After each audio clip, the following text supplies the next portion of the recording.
Greetings to those who tune in on the YouTube. This is an additional element because I get to join you from the annual Alumni and Family Reunion, which begins each year with a memorial service. Of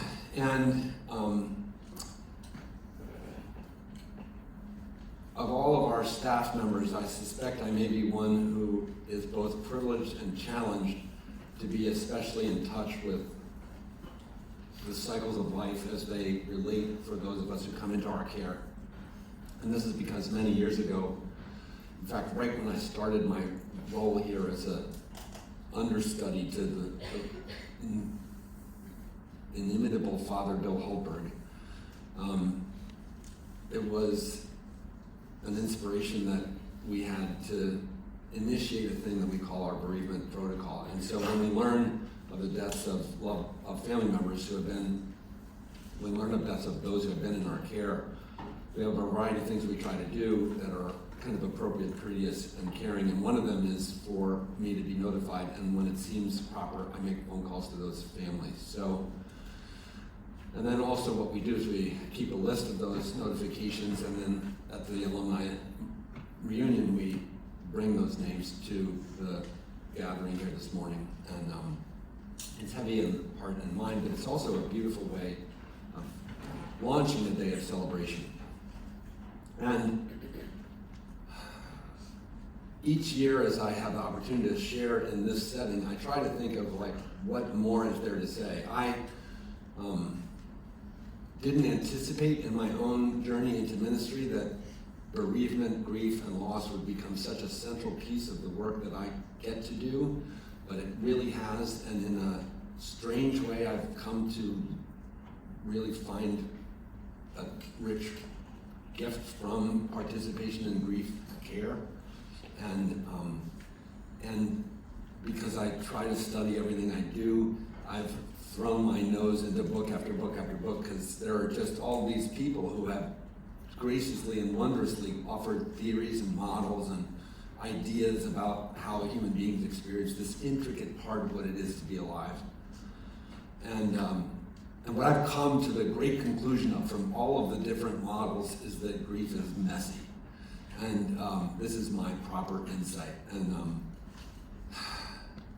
it's very individual, it's relatively untamable, and one of the great weaknesses of most of the theorists around grief is that they talk about how we process a loss, but as long as you hang out and keep striving in this challenging thing that we call life, we don't have a loss, we have the accumulation of loss after loss after loss, and they build on each other and resonate with each other and ricochet and echo, and then we also participate with loved ones who lose. So it's this cascade of unfolding loss that is the flip side of the coin of love and attachment in our lives.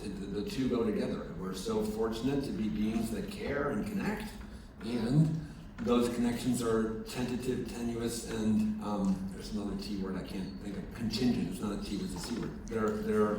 They're fragile, and so it's in the breach and the break and the letting go of one after another of these connections that we have, that we accumulate our own habits and patterns about grief. Last year, right before the memorial, there was something that happened. I had an encounter with somebody, and so it gave me the centerpiece of the message for the memorial service. I remember it really well. This year, I was rewatching a TV show that I have a special fondness for, and I happened to trip across a moment in it that I want to use as the kind of centerpiece of the message for this year. And I apologize if you don't know the TV show, but I'll tell you about the little vignette in it, and I can tell you where to go find it if you choose. The TV show I'm talking about is a series. It's called 1883. I don't know if any of you have watched it, but I happen to personally think it's high art. I think it's one of the finest pieces of film, cinematography, storytelling. If you like Faith Hill and Tim McGraw, some of you are like, ooh, they're the lead characters, so you might want to check it out just for that purpose. It's interesting to see those two in an acting role. They do an amazing job. But it's a tough story of a group of people who seek to make their way out on the Oregon Trail, which was a thing in the 19th century. And wow, it's pretty grim. But it's beautiful. The story is told in a lovely way. And the narrator and one of the other key characters in the story is a woman who's, as an actor, her name is Isabel May, and she plays a character, Elsa Dutton. And I had not really been familiar with her as an actor until the show. And in the 6th of, I think, 8 episodes of the season that marks it's a prequel anyway to this hugely popular show called Yellowstone that I guess you might have heard of. Anyway, Elsa, in the story, in the 6th episode, loses someone that has become so important to her in her life that she is crushed by the loss. And we see her removed from the group and, just in that chaos place of deconstruction of, I've seen people in this. I remember seeing my sister-in-law after my brother's death in a similar, just like, whoa, place. And Sam Elliott, another amazing actor, is playing a guy named Captain Shay Brennan.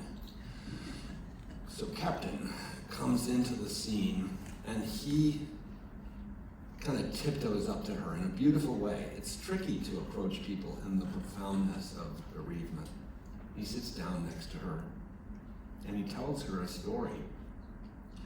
Because actually we know at the very beginning of the show that Captain Shay has experienced a completely dysregulating loss.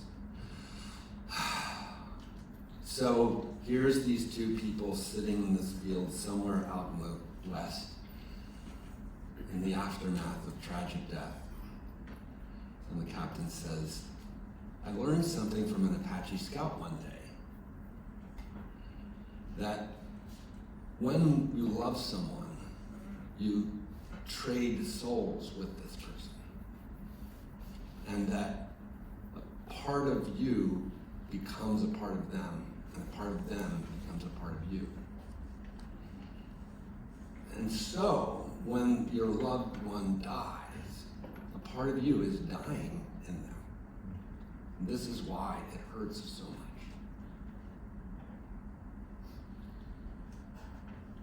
At the same time, you carry that part of them with you. And so, there's a part of them that can see through your eyes, can hear through your ears, can walk to new places with you. And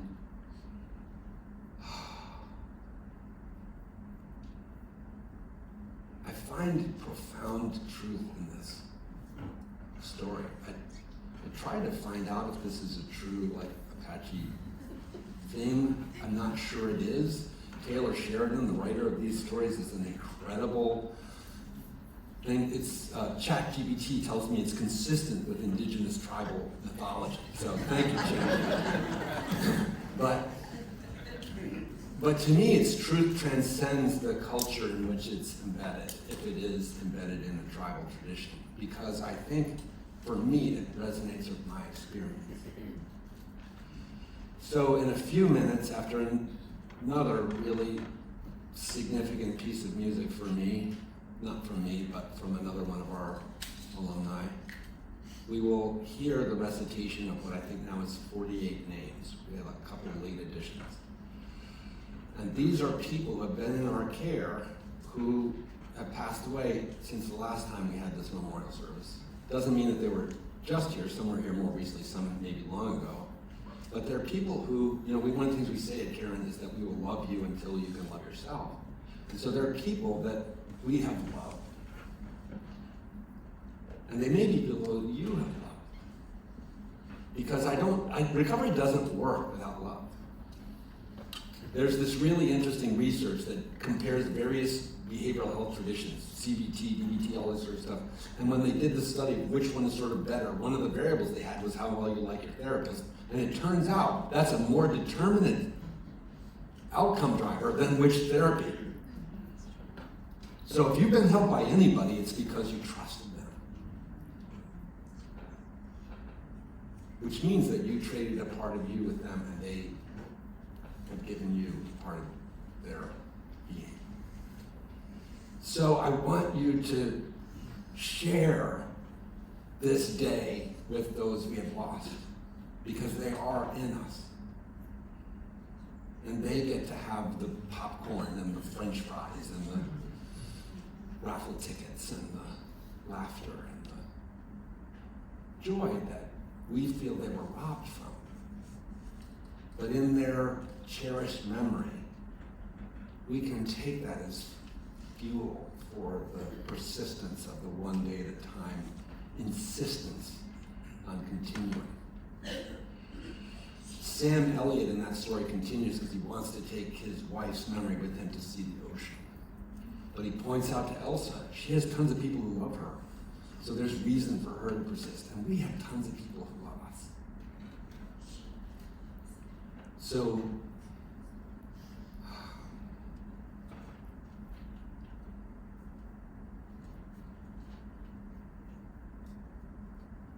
I am so grateful that we take time once a year to gather as an extended community,